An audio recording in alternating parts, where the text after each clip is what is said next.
Pria itu diam-diam membeli mayat yang masih hangat, lalu membawanya ke rumah sakit swasta. Dokter pura-pura mengoperasi 8 jam demi menguras seluruh hartanya. Para dokter menampilkan pertunjukan penyelamatan bak sulap, merasa sudah cukup setelah menguras lebih dari 1 juta harta pria itu, lalu muram mengabarkan keluarga pasien meninggal.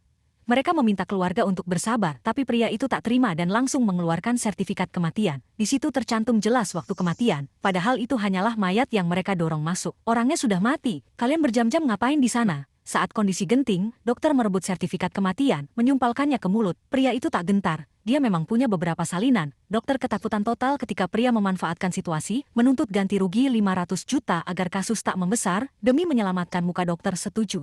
Alasan pria ini bertindak demikian bermula 5 tahun lalu, ketika istrinya mengalami pendarahan hebat melahirkan di RS swasta. Dokter di sana sengaja menunda tindakan, tanpa peduli keselamatannya. Mereka memaksa pria itu terus membayar biaya sampai habis, sementara istrinya diberitahu penyelamatan gagal, dan dia meninggal akibat kelalaian dokter.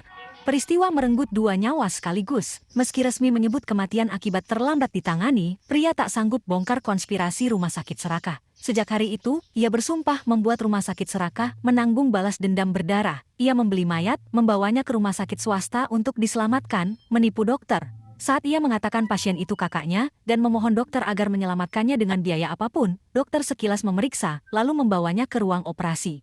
Mengetahui pasien di depannya sudah benar-benar mati, tindakan rumah sakit selanjutnya sungguh mengejutkan.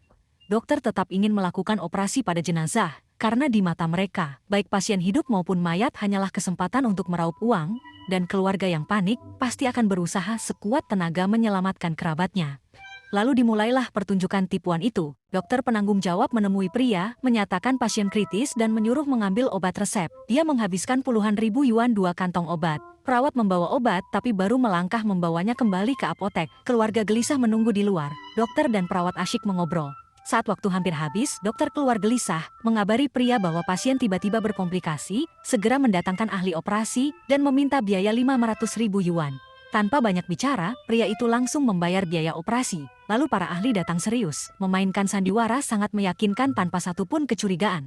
Begitulah, bolak-balik mereka menggelar drama penyelamatan yang sempurna. Melihat pria itu mengerahkan seluruh hartanya, dokter akhirnya menyadari, jika sandiwara ini tak segera dihentikan, mayat akan membusuk. Dokter muncul dengan wajah muram, menyatakan sayangnya usaha maksimal tetap gagal. Kakaknya tak tertolong dan telah meninggal. Sesaat pria itu sedih, lalu berhenti berpura-pura, mengeluarkan surat kematian dan menegaskan pada dokter, bukankah mereka suka merawat mayat?